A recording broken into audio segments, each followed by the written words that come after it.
السلام عليكم ورحمة الله وبركاته، ازيك يا صاحبي عامل ايه؟ أتمنى تكون بخير وسعادة، معاك عمر مدكور من قناة مدكور تك، النهارده هاعرض معاك تجميع في الفئة الاقتصادية بداية المتوسطة، رينج ال25,000 جنيه بكارت خارجي قوي بتقدر تشغل كل البرامج والألعاب اللي احنا محتاجينها زي ما هنشوف في البنش مارك آخر الفيديو.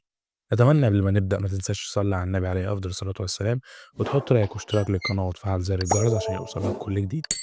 يلا بينا نبدأ بالمذر بورد جيجا بايت ب 450 ام كي، تدعم معالجات الجيل الأول والتاني والتالت من اي ام دي، وبتيجي باتنين سلوت للرامات وبتدعم رامات لحد 64 جيجا، ودي سعرها يتراوح من 3000 لحد 3500 جنيه. تاني حاجة معانا المعالج اي ام دي رايزر 5500 بيجي بستة أنوية و12 مسار، تردد أساسي 3 و6 جيجا هرتز يصل ل 4.2 جيجا هرتز فور تيرا، السعر بتاعه يتراوح من 4700 جنيه ل 4800 جنيه.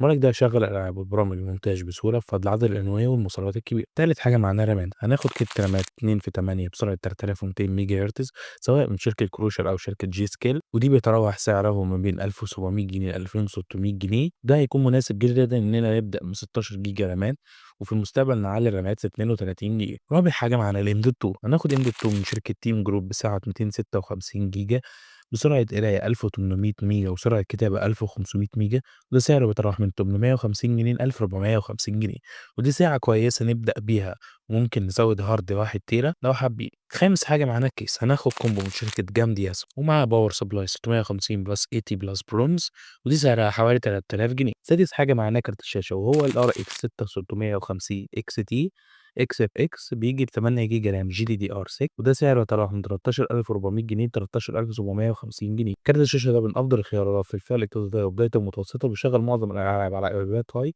وده أفضل كتير من ال RTX 3050 في الفئة دي. كده إجمالي تقريبي للتجميع متوسط سعر كل قطعة حوالي 27150 جنيه، ممكن السعر يقل معاك ل25 بالفعل أو يزيد معاك على حسب المكان. وأسيبكم مع البنش مارك.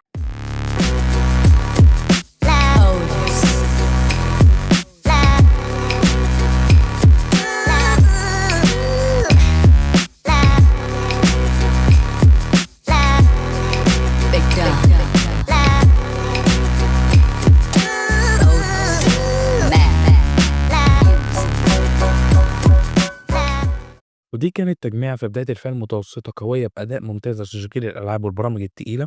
ولو عندك أي استفسار أو اقتراحات لتجميعات تانية اكتب لي في التعليقات، وما تنساش تعمل لايك وتشترك في القناة عشان تشوف فيديوهات أكتر. كان معاك عمر مدكور، أشوفكم الفيديو الجاي. سلام.